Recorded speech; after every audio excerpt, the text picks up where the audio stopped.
बिस्मिल्लाहिर्रहमानिर्रहीम। अस्सलाम वालेकुम नाज़रीन, आप यूट्यूब चैनल देख रहे हैं। मैं इमरान ख़ान हूँ। सबसे पहले तो ये है कि इसराइल ने वो काम किया है जिसका ईरान ने थोड़े दिन पहले वार्निंग दी थी कि अगर हमारे एनर्जी के इंफ्रास्ट्रक्चर को तबाह किया गया तो फिर खलीजी ममालिक में ऐसी सूरत हाल बन जाएगी। अब अमेरिका और इसराइल ने एक इंतहाई कदम उठाया है। इसकी वजह और बहुत सारी चीज़ें मैं आपको बताता हूँ और रद्द-ए-अमल भी आपको बताता हूँ, लेकिन पहले ज़रा पाकिस्तान से कुछ बड़ी खबरें हैं वो आप तक मैं पहुँचा दूँ। इमरान खान साहब की बहनों की बिल्कुल मुलाकात नहीं करवाई गई। कल का दिन भी गुजर गया और बार बार उन्होंने मिलने की कोशिश की, लेकिन कई महीने गुजर गए, इमरान खान साहब की कोई खैर खबर नहीं है। इन्फॉर्मेशन सिर्फ वही बाहर आती है जो सरकार बताती है, और सरकार जो बताती है उस पर भरोसा किया नहीं जा सकता, क्योंकि मौजूदा सरकार ने इतने झूठ बोले हैं, इतने फ्रॉड किए हैं कि इन पे भरोसा मुमकिन नहीं है। इमरान खान साहब से इनकी एक लड़ाई है और इनका बुग़्ज़, नफ़रत, ये सारा और दुश्मनी आपके सामने है। ऐसी सूरत हाल में इन पे भरोसा किया ही नहीं जा सकता। जब पाकिस्तान के आर्मी चीफ की एक आदमी के साथ बराह रास्त लड़ाई है और आर्मी चीफ ज़ाती हैसियत में उस शख्स को टारगेट करे तो फिर कोई गुंजाइश रहती नहीं है। पाकिस्तान का सारा निज़ाम जो है पाकिस्तान की मिलिट्री एस्टेब्लिशमेंट के सामने मफलूज है, और ये बात पाकिस्तान में कोई ढकी छुपी नहीं है। हालात यहाँ तक पहुँच गए हैं कि इमरान खान साहब को ईद पर पहनने के लिए जो कपड़े भिजवाए गए जेल में, वो कपड़े भी वापस भिजवा दिए गए। यानी इमरान खान साहब के कपड़े भेजे गए कि ये ईद के दिनों में इमरान खान साहब पहन लेंगे, लेकिन वो कपड़े वापस भिजवा दिए गए। दुश्मन अगर मिले तो कम ज़र्फ़ ना मिले, ये भी एक बड़ा अल्लाह ताला की तरफ से एक आजमाइश होती है कि ऐसा दुश्मन मिल जाए जो कम ज़र्फ़ हो। यानी ईद के कपड़ों का क्या मसला था, वो तो दिए जा सकते थे, लेकिन पाकिस्तान तहरीक इंसाफ ने बताया कि इमरान खान साहब के ईद के कपड़े जो भिजवाए गए वो भी वापस भिजवा दिए गए। अब इमरान खान साहब की रिहाई कैसे होगी, बड़ा सवाल ये है, क्योंकि जो इस वक्त मिलिट्री एस्टेब्लिशमेंट ने इमरान खान साहब को जकड़ के रखा हुआ है वो तो छोड़ेंगे नहीं। सवाल ही पैदा नहीं होता, उनके सर्वाइवल का मामला है। उन्हें ये पता है कि अगर ये इमरान खान हमारे हाथ से निकल गया और इस तरह बाहर चला गया तो उसके बाद फिर हर दिन हम नीचे जाएंगे और हमारी शिकस्त का ऐलान हो जाएगा। वैसे तो ये अवाम में हार चुके हैं, लेकिन ये शिकस्त का ऐलान नहीं कर रहे। इमरान खान साहब तो डील करते नहीं, तो डील करके तो वो बाहर आएंगे नहीं, और पाकिस्तान तहरीक इंसाफ एहतजाज करती नहीं है, क्योंकि एहतजाज के बगैर फिर कोई रास्ता निकलेगा नहीं। लेकिन अब पाकिस्तान तहरीक इंसाफ ने एक एहतजाजी तहरीक खड़ी करने का इसलिए भी फैसला किया कि वो कहते हैं जी हमें दीवार के साथ लगाया जा रहा है। हमने पूरी कोशिश की है, सलमान अकरम राजा साहब बैठे हुए थे, जुनैद अकबर साहब थे, शाहिद खटक थे, बाकी अयाज साहब थे और कुछ और लोग थे। तो इन्होंने एक प्रेस कॉन्फ्रेंस की है और पार्टी की काफ़ी मुशावरत के बाद इन्होंने ये प्रेस कॉन्फ्रेंस की है। अब वो कह रहे हैं कि इमरान खान रिहाई मूवमेंट ईद के बाद हम शुरू करने जा रहे हैं। अव्वल तो ये ने बहुत पहले करना चाहिए था, जब ये मुख्तलिफ जगहों पे रैलियां निकाल रहे थे। मैं तभी कह रहा था कि ये ग्राउंड पे कोई काम नहीं हो रहा, ये सिर्फ एक मोमेंटम बन रहा है, अच्छे विजुअल्स बन रहे हैं, लेकिन इसका कोई ताल्लुक किसी तहरीक के साथ नहीं है। जो स्ट्रीट मूवमेंट है, वो जो इमरान खान साहब ने आज से कई महीने पहले कहा था, उसकी अलिफ बे भी अभी तक शुरू नहीं हुई, और अब ईद के बाद स्ट्रीट मूवमेंट का पहला कदम उठाया जाएगा। इससे पहले जो कुछ भी हुआ वो स्ट्रीट मूवमेंट नहीं थी, वो वैसे ही एक मूवमेंट थी, लेकिन जो स्ट्रीट मूवमेंट होती है उसके लिए पहला कदम ईद के बाद उठाया जाएगा। उसमें वो ये कह रहे हैं कि खैबर पख्तूनख्वा की विलेज काउंसिल तक 272 कैंप लगाए जाएंगे। पहले मरहले में 1 लाख नौजवानों को और फिर उसके बाद बतदरीज 10 लाख नौजवानों को इस टीम का हिस्सा बनाया जाएगा, इन्हें रजिस्टर्ड किया जाएगा। अब आगे ईद आ रही है, ईद पे तमाम कैदियों की मुलाकातें होंगी, बड़ा बंदोबस्त किया जाता है, लेकिन इमरान खान साहब की मुलाकात का कोई इम्कान दिखाई नहीं देता। बैरूनी दुनिया से इमरान खान साहब का राब्ता कुल्ली तौर पे मुनक़ता है, और ये पाकिस्तान का सबसे मकबूल लीडर है। इसकी जमात को अवाम ने 2/3 अक्सरियत दी है। इसके तमाम सूबों और वफाक के अंदर अवामी नुमाइंदे मौजूद हैं। और देखिए, इनकी अपनी जमात में कुछ लोग ऐसे दिखावा करते हैं इमरान खान साहब की जमात में, जैसे वो इमरान खान पे एहसान कर रहे हैं और इमरान खान डील ना करके ज़्यादती कर रहे हैं। इस किस्म का लोग अब तासुर देते हैं। तो आसिम मुनीर साहब का कंट्रोल इस नौइयत का है कि अब तसादुम के अलावा कोई और रास्ता बचा नहीं है। पाकिस्तान तहरीक इंसाफ ने बार बार कहा कि हमें दीवार के साथ ना लगाया जाए, लेकिन बात बनी नहीं। अब सुहेल अफरीदी ने एक और कदम उठाया। एक तो ये सुहेल अफरीदी ने इसको लीड करना है। इमरान खान साहब ने सुहेल अफरीदी को कहा था कि आपने स्ट्रीट मूवमेंट की तैयारी करनी है। अब वो तैयारी शुरू होने वाली है, तो ईद के बाद सुहेल अफरीदी को लीड करना पड़ेगा। ये हलफ बर्दारी होगी, नौजवानों को इकट्ठा करेंगे। अगर 10-20 लाख नौजवान इकट्ठे हो जाते और वो इमरान खान को छुड़वाना चाहते हैं, मसला ही कोई नहीं है। ये फिर बाकी कौम भी निकल आएगी। मैं जानता हूं ना, ये कौम इंतजार कर रही है एक मरतबा नौजवानों के बाहर निकलने का। अगर वाकई नौजवान बाहर निकल आते हैं लाखों की तादाद में और वो ये कहते हैं कि इमरान खान को रिहा किया जाए, क्योंकि देखिए केस तो है ही कोई नहीं, अदालतों ने तो छोड़ना नहीं है जब तक कि मिलिट्री एस्टेब्लिशमेंट छोड़ने ना दे। तो ये तो दबाव मिलिट्री एस्टेब्लिशमेंट में डालना है नौजवानों ने। जब नौजवान निकल आएंगे ना, ये ऑटोमेटिकली पूरा पाकिस्तान बाहर निकल आएगा। लेकिन नौजवानों को यहां पे पहला कदम उठाना पड़ेगा। अब नाजरीन, अंदर की खबरें लीक की जा रही थी, खैबर पख्तूनख्वा हाउस हो, केपी हाउस हो, कहीं पे भी सीएम हाउस, और खैबर पख्तूनख्वा में वहां पे अंदर से खबरें लीक की जाती हैं। आपको पता है एजेंसियों के बंदे हर जगह घुसे होते हैं, खास तौर पे ये जो स्पेशल ब्रांच है ये तो काम ही ये करती है। तो सुहेल अफरीदी को इस बात का पता चल गया, उन्होंने पूरी की पूरी स्पेशल ब्रांच की टीम ही फारिग कर दी, निकालो उन्होंने कहा सारों को। और फ्रंटियर के जो रिजर्व पुलिस है इसके 53 नए एहलकार उन्होंने तैनात किए हैं और स्पेशल ब्रांच को फारिग किया है, जो अंदर का डाटा, अंदर की खबरें, सियासी फैसले और ये सारी चीज़ें लीक कर रहे थे। तो सुहेल अफरीदी साहब ने एक अहम कदम उठाने से पहले, कि इससे पहले कि लिस्टें बने, रजिस्ट्रेशन हो, नौजवान शामिल हों, सबसे पहले तो इनको फारिग किया जाए, तो उन्हें फारिग कर दिया गया है। नाज़रीन, पाकिस्तान में हालात यहाँ तक पहुँच गए हैं कि आपको मालिक साहब को आप जानते होंगे, प्रोग्राम करते हैं टीवी पे। तो मालिक साहब ये वो शख्सियत हैं जिन्होंने इमरान खान साहब के सामने बैठकर गिरेबान पकड़ने की बात की थी। छोटी मोटी खबर थी, मईशत में थोड़ा उतार चढ़ाव आ रहा था, तो उस वक्त के वजीर आजम का इन्होंने गिरेबान पकड़ने की बात की थी। तो इमरान खान ने बड़ी कुशादा दिली से वो बात सुनी भी और उसका जवाब भी दिया। लेकिन आज वही मालिक जो है वो एक जहाज़ खरीदे जाने पे उन्होंने 17 सवाल किए, उनका प्रोग्राम ही बंद कर दिया बीच में और उनको धमकियां भी लगा दी, वो प्रोग्राम चला ही नहीं। तो आप अंदाज़ा करें कि यहाँ जमहूरियत है या नहीं, और इमरान खान इनसे कितना बेहतर आदमी था ये भी आप अंदाज़ा कर लें। मरियम नवाज़ इस मुल्क की, ऐसा लगता है मरियम नवाज़ और उसका बेटा इस मुल्क की नई मुकद्दस गायें हैं। यानी इससे पहले बहुत सारी मुकद्दस गायें हमने देखी हैं, अदलिया में बहुत सारी मुकद्दस गायें आकर बैठ जाती हैं, पाकिस्तान के जर्नैल जो हैं वो मुकद्दस गायें बन जाते हैं। अब मरियम नवाज़ और उसका बेटा भी मुकद्दस गाय है पाकिस्तान में, ये एक नई मुकद्दस गाय है, इनका भी जो है वो एहतराम किया जाए, इनके तकद्दुस का ख्याल रखा जाए, इनसे सवाल ना किया जाए। देखिए सवाल तो छोटा सा है ना कि जहाज़ लिया क्यों और जहाज़ लिया कैसे, तरीक़ाकार बता दें। फिर ये किसके नाम पे है, फिर ये जहाज़ का इस्तेमाल कौन कर रहा है, ये यूरोप कौन लेकर गया, फिर किसको उजलत में वापस बुलाया गया, एक कहानी क्या है। छोटे छोटे सवाल हैं, पूरा सोशल मीडिया पूछ रहा है, पूरा पाकिस्तान पूछ रहा है। इन सवालों के जवाब देने की बजाय प्रोग्रामों की बंदिश, बस ये इतना ही कर सकते हैं, इससे ज़्यादा इनकी औकात नहीं है। हालात इनके ये हैं कि वैसे ये जहाज़ भागने के लिए, मैं आपको बताऊं, ये भागने के काम आएगा। ये जो गैर मुल्की पायलट से इन्होंने भर्ती की है ना, इन्होंने पहली फ्लाइट से निकल जाना है। जैसे ही हसीना वाजिद वाला कोई सिनेरियो पाकिस्तान में होगा, ये सबसे पहले भाग जाएंगे। और गैर मुल्की पायलट इसलिए रखेंगे, पूछने वाला कोई नहीं होगा, उनको लेंगे और निकल जाएंगे। ये दुनिया की वाहिद वज़ीर आला है जिसके पास अय्याशी के लिए इतना शानदार और महंगा जहाज़ है। किसी और वज़ीर आला के पास इतना महंगा और अय्याशी वाला जहाज़ पूरी दुनिया में नहीं है, बल्कि बड़े बड़े अमीर ममालिक के हुक्मरानों के पास ऐसे अय्याशी वाले जेट नहीं है प्राइवेट, जैसा इस अय्याशी वाली वज़ीर आला के पास अय्याशी वाला जहाज़ है। अब मेयो अस्पताल में एक अकलौती एंजियोग्राफी की मशीन रह गई थी, पहले बाकी ख़राब हो गई तो एक ही रह गई थी, वो भी नाकारा हो गई। ये जनाब सबसे बड़ा हॉस्पिटल है मेयो हॉस्पिटल, वहाँ पे एंजियोग्राफी की एक बेसिक मशीन होती है, वो भी नाकारा हो गई। लेकिन जहाज़ चाहिए। हेल्थ वर्कर हो, एजुकेशन के अंदर काम करने वाले लोग हों, टीचर्स हों, या सुथरा पंजाब के बेचारे वर्कर हों, वो सारे कई महीनों से तनख्वाहों के लिए रो रहे हैं। आम आदमी को, गरीब को तनख्वाह नहीं मिल रही। बेशुमार बच्चे जो है, 1 करोड़ बच्चा है वो स्कूलों से बाहर है पंजाब में, लेकिन 11 अरब रुपए का अय्याशी वाला जहाज़ चाहिए। अब जहाज़ लेके एंजॉय कर रहे हैं, तो जब तक कौम नहीं पूछती तब तक मौजा ही मौजा। वैसे तो इदारों ने इन्हें मुकद्दस गाय बना दिया है। अब आ जाए नाज़रीन इंटरनेशनल उस खबर की तरफ जिसने अब एक नई सिचुएशन क्रिएट कर दी है।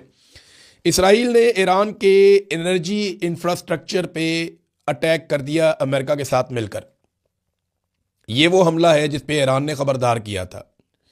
डोनाल्ड ट्रंप ने बार बार कहा कि हम जब चाहें पूरे ईरान की बिजली बंद कर सकते हैं, और डोनाल्ड ट्रंप ने यह भी कहा कि हम ये करना नहीं चाहते, क्योंकि हमने ये इंफ्रास्ट्रक्चर तबाह कर दिया तो ईरान को बहुत साल लग जाएंगे वापस अपने पैरों पे खड़ा होने में। डोनाल्ड ट्रंप जो है वो काफ़ी दबाव में है। पूरी दुनिया से उन्हें सपोर्ट नहीं मिल रही। माजी में जितने अमेरिका के इत्तेहादी थे वो हाथ खड़े कर गए हैं कि जनाब हम इस लड़ाई में नहीं आते। पहले वो खामोश रहे, फिर इक्का दुक्का बोलना शुरू हुए, फिर उन सब ने इकट्ठे होकर अनाउंसमेंट कर दी, खासतौर पे जर्मनी ने, फ्रांस ने, बरतानिया ने, जापान ने और ऑस्ट्रेलिया ने, हत्ता कि जनूबी कोरिया भी साथ खड़ा नहीं हुआ, चाइना ने भी कह दिया, रशिया ने भी कह दिया, दुनिया की सारी बड़ी ताकतें अमेरिका को अकेला छोड़ गई, इवन कनाडा भी। कोई अमेरिका के साथ खड़ा नहीं हुआ, एक आलमी तन्हाई का शिकार हुआ अमेरिका। अरबों की नज़र में अमेरिका की इज्जत वैसे ही जा रही है। तो डोनाल्ड ट्रंप की फ्रस्ट्रेशन और गुस्सा बढ़ रहा है। हालात यहां तक पहुंच गए हैं कि व्हाइट हाउस में कशीदगी पैदा हो गई, क्योंकि जो वाइस प्रेसिडेंट है अमेरिका के, जेडी वेंस, वो इस लड़ाई से राजी नहीं है। वो अपने आप को, ये जो इसराइल की लड़ाई है, इससे अपने आप को दूर रखना चाहते हैं। और ये अब दिखाई दे रहा है, उनके एक दो इंटरव्यूज में ये बात सामने आई। फिर कुछ लोगों ने जो उनसे रब्ता किया तो वो गुरेज कर रहे हैं। जेडी वेंस अपने आप को दूर रखना चाह रहे हैं। एक डायरेक्टर का इस्तीफा भी आ गया है, कुछ और इस्तीफे भी सुनने में आ रहा है कि अमेरिका में आ सकते हैं। तो अमेरिका की आलमी हमायत में भी कमी हुई है, यानी 79%, लगभग 80% के करीब अमेरिका की जो आलमी सतह पर एक मकबूलियत थी उसमें कमी हुई है। और 2024-25 के मुकाबले में दुनिया में जो सबसे नापसंदीदा मुल्क है, डाटा के मुताबिक, ये CNN ने एक रिपोर्ट जारी की है, वैसे दुनिया में जो सबसे नापसंदीदा मुल्क है वो इसराइल है।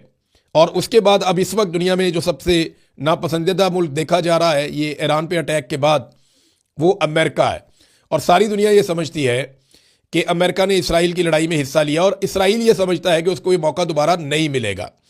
मैं एक चीज़ आपको बता दूं कि डोनाल्ड ट्रंप के जो मुआखजे के इम्कानात हैं, क्योंकि ट्रंप की बात हो रही है, मैं चलता हूं अभी एनर्जी वाले मामले में, लेकिन ट्रंप के जो मुआखजे की बात हो रही है उसका इम्कान कितना है? 69%, 69% इस बात का इम्कान है कि डोनाल्ड ट्रंप की इंपीचमेंट कर दी जाएगी। ये एक ऐसा प्रोसेस होता है मुआखजा करना या इंपीचमेंट करना जिससे सदर फारिग हो जाता है।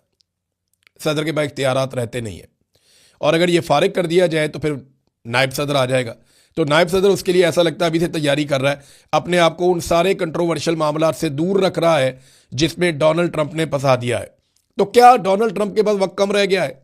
ये बहुत इंपॉर्टेंट है अमेरिका और दुनिया भर के लिए। ये एक टर्निंग पॉइंट साबित हो रही है लड़ाई। ये ऐसा लगता है कि वर्ल्ड ऑर्डर तब्दील हो रहा है। अब अमेरिका के पास पीछे हटने का रास्ता भी नहीं है और इसराइल भी इसके अंदर बहुत बुरी तरह फंस गया है। इन्होंने जो अटैक किया है वो पारस गैस फील्ड है जहां पे अटैक किया गया है। ईरान अपनी ज़रूरत की 80% गैस यहां से हासिल करता है, जबकि 40% बिजली जो पूरे ईरान के अंदर जाती है, 40% इलाकों में, वो ईरान की इस इलाके से बनती है, इसी गैस फील्ड से बनती है। और यहाँ पे अटैक किया गया है इसराइल और अमेरिका की जानिब से। ईरान ने पहले ही कहा था कि अगर उसके तवानाई के इंफ्रास्ट्रक्चर पे अटैक किया गया, और अमेरिका ने कहा था कि 1 घंटा लगेगा ये काम करने में, तो ईरान ने कहा था कि फिर आधा घंटा लगेगा पूरे खलीज की बिजली बंद करने में। अब क्या तवानाई का बहरान पूरे खलीज में पैदा हो जाएगा? क्योंकि यहाँ मेरे पास एक और भी खबर है। ईरान ने अरब ममालिक की तरफ जाने वाली ज़ेरे ज़मीन जो केबल है, इंटरनेट केबल, उसे काटने का भी इंदिया दिया है, और इसका फैसला ईरान आज रात को करेगा। ये खबर आ चुकी है, ईरान आज रात को ये फैसला करेगा कि क्या वो इंटरनेट केबल काटने जा रहा है या नहीं। क्योंकि ईरान को ये लगता है कि इस इंटरनेट के ज़रिए से बहुत सारी चीज़ें मैनेज की जाती हैं और बहुत सारी सहूलत मिलती है अमेरिका को, इसराइल को, कि वो इस रीजन के अंदर इंटरफेरेंस करता है। अगर ये इंटरनेट केबल काट देंगे तो काफ़ी सारी इंफॉर्मेशन मिलना उनको बंद हो जाएगी, उनको बहुत सारी सहूलत मिलना बंद हो जाएगी। अब इसका नुकसान पाकिस्तान और भारत जैसे ममालिक को भी होगा, गो के ईरान को भी हो सकता है। लेकिन ईरान ने अरब ममालिक की इंटरनेट केबल काटने का जो एक इंदिया दिया है, ये भी एक बड़ी इंपॉर्टेंट चीज़ है। मगर उन्होंने कहा था कि खलीजी ममालिक के ऊपर वो अटैक करेंगे। अब वो करते नहीं करते ये आपको भी पता चल जाएगा, क्योंकि एनर्जी का इंफ्रास्ट्रक्चर ईरान का अब छेड़ दिया गया है, जिस पे मना किया था डोनाल्ड ट्रंप ने और इसराइल ने। ये क्यों किया? देखिए, एक बात आप याद रखें कि इसराइल को ये बात समझ आ गई है कि ये वो आखिरी मौका है जिसको हाथ से नहीं जाने देना। इसराइल हर हाल में ईरान की मुकम्मल तबाही चाहता है। उसे ये पता है कि ये मौका हाथ से निकल गया तो दोबारा कभी अमेरिका हाथ नहीं आएगा, क्योंकि अमेरिका में जितनी बेइज्जती मौजूदा हुकूमत की हो गई है, दोबारा कोई हुकूमत इसराइल के कहने के ऊपर इस लड़ाई में नहीं उतरेगी। और जिस तरह दुनिया ने अमेरिका को अकेला कर दिया है, अब ईरान के ऊपर दोबारा अटैक करना अमेरिका को साथ लेकर इसराइल के लिए ख्वाब रह जाएगा। लिहाजा इसराइल ये चाहता है कि ये एक आखिरी मौका है ईरान को तबाह करने का। वो इस मौके को किसी सूरत ज़ाया नहीं करना चाहता, ये उसके सर्वाइवल का मामला है। अगर इसराइल ने एक्सपेंशन करनी है, जो तौसीह करनी है, उनका एक प्लान है कि ग्रेटर इसराइल का, अगर वो सारे काम करने हैं तो ईरान को ख़त्म करना पड़ेगा उन्हें। और अगर वो ये इस मरतबा नहीं कर पाए तो आइंदा नहीं कर पाएंगे। देखें, ईरान अगर एक एटमी कुव्वत बन जाता है फिर तो मामला ही ख़त्म हो जाएगा, फिर तो ये कभी भी नहीं कर पाएंगे। और अगर अमेरिका इस मरतबा इस लड़ाई से निकल जाता है तो दोबारा इसराइल अमेरिका को इस लड़ाई में नहीं ला पाएगा। नेतन्याहू ने बड़ी कोशिश की है अमेरिका को इस लड़ाई में लाने के लिए, 8 दौरे किए उसने अमेरिका के, किसी हुक्मरान ने इतने दौरे नहीं किए। और जितना उसने डोनाल्ड ट्रंप के साथ टाइम गुजारा, जितना उसने इनके वुज़रा के साथ, लोगों के साथ, टीमों के साथ, और जितनी एंगेजमेंट, जितनी लॉबिंग उन्होंने की है, वो दोबारा कर नहीं पाएंगे। अगर वो इस लड़ाई से इस मरतबा निकल गए तो अमेरिका को और ख़ुद को दोबारा इस लड़ाई में लाने के काबिल नहीं होंगे। इस वजह से वो ये चाहते हैं कि जो होना है वो कर लिया जाए, और इसराइल बड़े से बड़ा नुकसान बर्दाश्त करने के लिए भी तैयार है। अली लारिजानी की शहादत के ऊपर बड़ा सख्त रद्द-ए-अमल दिया ईरान ने, बहुत बमबारी की है, और आज रात को खौफनाक बमबारी की जाने की इतलात हैं कि एक बड़ी लहर जो है वो मिसाइलों की जाएगी इसराइल की जानिब। अब इसराइल की जो है वो मिसाइलों को रोकने की कैपेसिटी भी बहुत कमज़ोर हो गई है, वो नहीं रोक पा रहे जैसे वो पहले रोक लेते थे। तो अब उनके शहरों के अंदर धमाके हो रहे हैं, बहुत ज़्यादा तबाही हो रही है। जो इसराइली शहरी हैं वो ज़हनी दबाव का शिकार हैं, तनाव का शिकार हैं, वो बेचारे ज़हनी मरीज़ बनते जा रहे हैं बंकर्स के अंदर रह रह के। कई बंकर्स भी तबाह हो गए हैं। और अब इस मरतबा जो ईरान मार रहा है बम, वो पहले से ज़्यादा खौफनाक है और पहले से ज़्यादा ख़तरनाक है। तो रद्द-ए-अमल बड़ा शदीद था गुज़िश्ता रात ईरान की जानिब से, और ईरान ने बदला लेने का ऐलान भी किया है।